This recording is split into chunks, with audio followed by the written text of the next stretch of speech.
بسم اللہ الرحمن الرحیم۔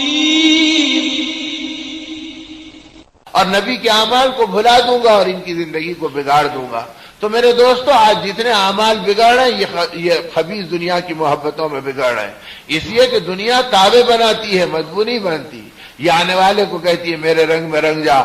میں تجھے چاہوں تو پھر تو میرے مزاج پر آ جا۔ کبھی اسے یہودی بنا دیتی، کبھی اسے نصرانی بنا دیتی، کبھی اسے بت پرستوں کا ذوق دے دیتی، کبھی اسے خواہشات کے اندر ڈھکیل دیتی۔ اس لیے اللہ کے پاک کلام نے اسے متاع الغرور کہا اور دھوکے کا گھر بتلایا، اور آقا دو جہاں صلی اللہ علیہ وسلم نے ان کی محبتوں سے بچا کر امت کو اعمال پر اور ایمان کی محنت پر ڈالا، تاکہ امت ہمیشہ آخرت کی فکروں میں چلتی رہے اور دین کی محنتوں کے اندر اپنی زندگی کو استقامت کے ساتھ نمائندہ بنا کر ہدایت کا سبب بنے رہے اور مخلوق کے لیے مشعل راہ بنے رہے۔ اس میں اتنا آپ بے چین رہے کہ کبھی بھی آپ اس فکر سے نہ خود خالی رہے نہ دوسروں کو خالی رہنے دیا۔ ان فکروں کی گواہی ہر ایک نے دی، اپنوں نے دی، پرایوں نے دی، کہ آقا ایمان کی محنت میں اور آخرت کی فکروں میں خود بھی بھولتے ہیں اور دوسروں کو بھی انہی فکروں میں بھلاتے ہیں۔ وہ شیما رضی اللہ تعالی عنہ جو آپ کی بہن تھی، دوسری شریک بہن تھی، وہ کہتی ہے کہ میں مکے میں زندگی گزارتی رہی، بچپن میں آقا کے ساتھ تھی اور اس کے بعد میں نے اپنے بھائی کو بھلا دیا۔ لوگوں نے مجھ سے آ کے کہا کہ شیما تجھے یاد ہے حلیمہ کے گود میں تمہارا ایک بھائی تھا اور اس کا نام محمد ابن عبداللہ تھا، وہ آمنہ کے بیٹے تھے اور تم ان کے ساتھ کھیلتے تھے اور حلیمہ کا دودھ پیتے تھے، اور اس زمانے کے اندر تم دونوں ایک ساتھ تھے۔ کبھی تم بڑے ہونے کے بعد اپنے بھائی کو دیکھا بھی ہے، اب وہ مدینے میں ہیں، وہ نبوت کا دعویٰ کرتے ہیں، لوگ ان کی رسالت کو تسلیم کرتے ہیں، ان کے اخلاق کے چرچے ہیں، ان کے تقدس کو لوگ قبول کرتے ہیں، ان کی تعظیم میں لوگ ادب سے بیٹھتے ہیں، اور دور دور سے وفود آتے ہیں اور آ کر ان کے قدموں میں اپنے مسائل حل کرتے ہیں۔ شیما نے کہا جب ان باتوں کو سنا تو مجھے اندر جذبہ پیدا ہوا، چلو چل کے اپنے بھائی کو ایک نظر دیکھ لوں گی کہ آخر وہ بھائی مجھے پہچانتا بھی یا نہیں پہچانتا۔ اور کہتی ہے میں ذرا بے باک تھی اور جرأت مند تھی، اپنی سہیلیوں کو لے کے میں نے سفر کیا اور مکے سے مدینے کا ارادہ کیا۔ جب میں مدینے کو پہنچی تو پہنچتے ہی ہمارے قافلے کو دیکھ کر کچھ صحابہ آئے اور انہوں نے آ کے ہم کو گھیر لیا اور کہا کہ تم اجنبی لوگ کہاں سے چلے آ رہے ہیں؟ تو میں نے بڑی بلند آواز سے کہا دور ہٹو اور جا کے اپنے نبی سے کہنا کہ تمہاری بہن تم سے ملنے کے لیے آئی ہے۔ تو صحابہ کہتے ہیں ہم سکتے میں پڑ گئے کہ آقا کی کوئی بہن ہے اور وہ اس وقت مکے سے آئی ہے، تو ہم کو تعجب بھی ہوا اور ہم گھبرا گئے کہ کوئی بے ادبی ہم سے نہ ہو جائے، اور ہم مسجد نبی پہنچے، رسول اللہ صلی اللہ علیہ وسلم بیٹھے تھے، صحابہ آپ کے قریب تھے۔ ہم نے کہا آقا ایک قافلہ آیا ہے اور دکھنے میں اجنبی عورتوں کا ہے، اور جب ہم نے ان سے پوچھا کہ تم کون ہیں تو بڑی بے باکی سے انہوں نے ہم سے کہا کہ دور ہٹ جاؤ اور جا کے تم اپنے آقا سے کہنا کہ تمہاری بہن تم سے ملنے کے لیے آئی ہے، اور اپنا نام بتلائی کہ میرا نام شیما ہے۔ صحابہ کہتے ہیں کہ آقا کے کانوں میں آواز پڑی تو ایک دم آنکھوں میں آنسو آ گئے خوشی کے مارے، چہرہ چمک گیا، فرمایا میری بہن آ گئی، میری بہن آ گئی، بے شک وہ میری بہن ہے، اور میں اور وہ حلیمہ کا ایک ساتھ دودھ پیے تھے، وہ میری دودھ شریک بہن ہے، لاؤ اسے اکرام کے ساتھ بلاؤ اور پورے اعزاز کے ساتھ لاؤ، کوئی بے ادبی مت کرو اور اسے کوئی تکلیف مت پہنچاؤ۔ اور جب پتا چلا کہ سہیلیوں کا قافلہ ساتھ ہے تو گھرانوں کو آواز دیا کہ اپنے پاس کی کوئی اچھی چادریں ہیں تو بھیج دو، کوئی کپڑا ہے تو بھیجو تاکہ میں اسے بچھا دوں اور ان کی سہیلیوں کا اکرام کروں اور اپنی بہن کے ساتھ اعزاز کا معاملہ کروں۔ شیما کہتی ہے جب میں مسجد نبی کے دروازے پہ پہنچی تو آقا کو دیکھا کہ بڑے بڑے قافلے تقدس و تعظیم میں کھڑے ہیں، لوگ آپ سے محبت ایسی کرتے ہیں کہ آپ دوسری طرف دیکھتے ہیں تو محبت میں آپ کو دیکھتے ہیں، جب آپ ان کی طرف دیکھتے ہیں تو عزت سے نگاہوں کو نیچی گرا دیتے ہیں، آنکھ میں آنکھ اپنے آقا کے ملانے کو تیار نہیں، اور علاقوں کے نمائندے ہیں وفود آپ کے قدموں میں پڑے ہیں، اور ان کے ادب کو دیکھ کر اور آپ کے اخلاق کو دیکھ کے آپ کے انوار کو دیکھ کر میرے دل پہ ایک ہیبت طاری ہو گئی اور میرے بدن میں ایک راشا طاری ہو گیا۔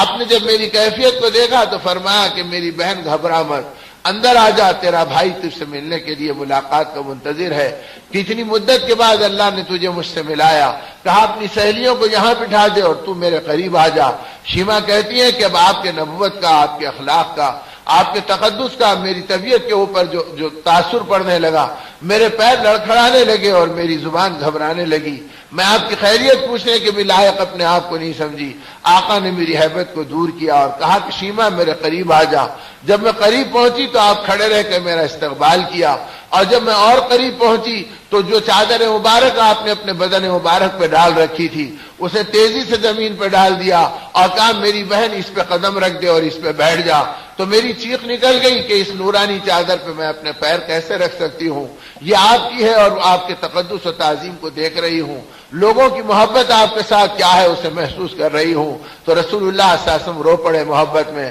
فرمایا میری بہن اپنے بھائی کی تسکین کا سامان کر دے اور میری اس تمنا کو پوری کر دے، میری چادر پہ بیٹھ جا۔ یہ کہہ کر آپ نے اپنی بہن کو قریب بٹھایا، پھر دیکھا کہ بھی ہیبت گئی نہیں تو بچپن کے دن یاد دلائے، کہا شیما تم میری نگرانی کرتی تھی، حلیمہ کے گود میں میری حفاظت کا سامان کرتی تھی، دور جاتی تو بھاگ کے آ کے مجھے لپٹا لیتی تھی۔ شیما تمہیں یاد ہے کہ کھیلنے کے زمانے میں ایک مرتبہ تم نے محبت سے اپنے دانتوں سے مجھے کترا تھا اور میرے کونی کے اوپر اور مہنڈے کے نیچے تمہارے دانتوں کے نشان ابھی تک ہے، جب تو یاد آ جاتی ہے تو میں ان نشانوں کو پیار کر کے تیری محبت کو یاد کرتا ہوں۔ یہ کہہ کر اپنی آستین اٹھا کر مجھ کو میرے دانتوں کا نشان دکھلائے، مجھے مانوس کیا، مجھے قریب بٹھایا۔ میں نے اپنے آقا کی اس پیار و محبت کے منظر کو دیکھا تو میرا دل پگھل گیا۔ میں نے کہا کہ آقا میں آئی تو تھی اپنے بھائی محمد ابن عبداللہ سے ملنے کے لیے، لیکن اب میری زبان محمد رسول اللہ پکارنے کے لیے بےتاب ہے، آپ مجھے وہ ایمان کا کلمہ پڑھا دیجئے اور اللہ کی توحید اور اپنی رسالت سکھلا دیجئے۔ رسول اللہ صلی اللہ علیہ وسلم خوشی کے مارے مچل گئے، آپ کے آنکھوں میں آنسو چمک گئے۔ آپ نے فرمایا کہ میری بہن کو اللہ نے ہدایت دے دی، اسے جہنم کے شعلوں سے بچا لیا۔ آپ کو ایمان کا کلمہ پڑھایا، اس کی ساری سہیلیوں نے اسلام کو قبول کیا۔ آپ خوشی کے مارے بے قابو ہو گئے، فرمایا میری بہن اگر تو مدینے میں رہنا چاہے تو میں تیرے رہنے کا سامان کر دوں، اور اگر تو جانا ضروری سمجھتی ہے تو میں تیرے سفر کا انتظام کر دوں۔ شیما کی ہچکیاں محبت میں لگ گئیں اور بے قراری کے ساتھ فرمایا اے میرے بھائی آپ کی محبت کے بعد آپ کے قدموں کو چھوڑ کر میں کہاں جاتی، اب آپ اللہ کے نبی ہیں اور میں آپ کی باندی اور غلام ہوں، لیکن قافلے میرا انتظار کر رہے ہیں اور انہوں نے مجھ سے کہا تھا کہ شاید تیرا بھائی تجھے نہیں پہچانے گا، لیکن اب میں اپنے بھائی کی محبت میں نازا و فرح ہوں، آپ اجازت دیجئے کہ میں اس پیغام رسالت کو اپنے قافلوں میں اور قبیلے میں منتقل کروں، زندگی بچے گی تو آ کے آپ کے قدموں میں پڑی رہوں گی۔ رسول اللہ صلی اللہ علیہ وسلم نے جب دیکھا کہ بہن جانا چاہتی ہے تو بے چین ہو کے کھڑے ہو گئے، فرمایا میری اونٹنیوں میں سے پسندیدہ اونٹنی لاؤ، اللہ کا نبی اپنی نگاہوں سے منتخب کرے گا، اور اس کے بعد آپ نے اس اونٹنی کا انتخاب کیا اور پھر اس سواری کے کجاوے کو اپنے مبارک ہاتھوں سے اس کے اوپر کی گدی کو ڈالا اور اس کے رکاب کو آپ نے اپنے ہاتھوں سے باندھا، کہا شیما میں تجھے چڑھاتا ہوں، اس سواری پہ بیٹھ جا۔ حضرت شیما جب اس سواری پہ سوار ہو گئی تو رسول اللہ صلی اللہ علیہ وسلم نے اپنے گھرانوں سے فرمایا میری بہن جا رہی ہے، جو پسند کی چیزیں ہیں لا دو تاکہ میں ہدیہ کر دوں اور تحفہ دے دوں۔ شیما کہتی ہیں کہ محبت میں اتنے تحفے لائے کہ ان تحفوں سے اونٹنی کی پیٹھ پوری لد گئی، اور جب میں اونٹنی پہ بیٹھ گئی تو میری سہیلیوں کے قافلے کو تیار کیا، پھر دو جہاں کے سردار صلی اللہ علیہ وسلم نے میری اونٹنی کی نکیل پکڑی اور رسی تھامی اور فرمایا شیما چل میں تیری سواری کو لے کے چلتا ہوں۔ تو شیما کہتی ہے میری چیخ نکل گئی، میں نے کہا آقا اتنی بڑی گستاخی آپ کی یہ غلام و باندی گوارا نہیں کر سکے گی، آپ اللہ کے نبی ہیں، انبیاء کے امام ہیں، آپ کے اخلاق سے میرا دل پگھل گیا اور آپ کے اعمال کی میرا روح شہادت دیا، اب آپ نکیل پکڑ کے کیسے چلیں گے، آپ ٹھہر جائیے اور مجھے جانے کی اجازت دیجیے۔ فرمایا کہ شیما پتہ نہیں کہ تجھ سے پھر ملاقات ہوگی یا پھر دنیا میں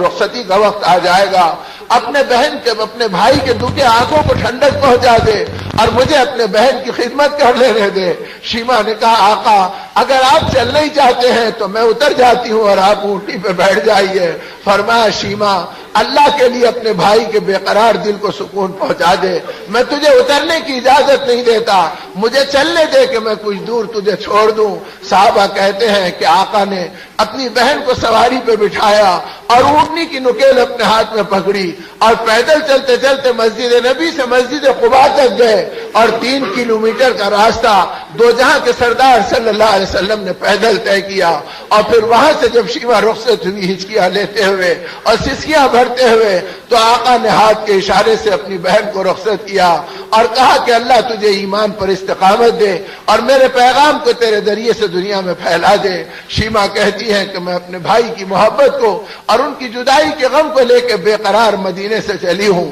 اور مکے کو پہنچی ہوں، اور رات دن میرا بھائی میرے آنکھوں میں گھومتا تھا، میں اللہ کے نبی کے تقدس کے اندر بے قرار رہتی تھی، اور جب میں مکے میں داخل ہوئی تو میرے قافلے اور قبیلے کے لوگوں نے مجھے دیکھا تو پہلا سوال یہ کیا، شیما بتلا تیرے بھائی نے تجھے پہچانا یا نہیں پہچانا؟ تو محبت سے میری چیخ نکل گئی اور میں نے کہا کہ اے لوگوں، میرے بھائی کے اخلاق ایسے ہیں، ان کا تقدس اور ان کے اروان ایسے ہیں، اور دنیا ان کی محبت پہ ایسی فریفتہ ہے، اور ان کے چاہنے والے ہتھیلی میں اپنی جان لے کے نذرانے میں دوڑتے ہیں، اور وہ بھائی نے میرے ساتھ ایسا سلوک کیا، ایسا سلوک کیا، میں قسم کھا کے کہتی ہوں کہ زمین کی آنکھوں نے اور آسمان کی نگاہوں نے آج تک ایسے کسی بھائی کو نہیں دیکھا جیسا بھائی اللہ نے شیما کو دلایا ہے۔ کہا جب میں نے آقا کے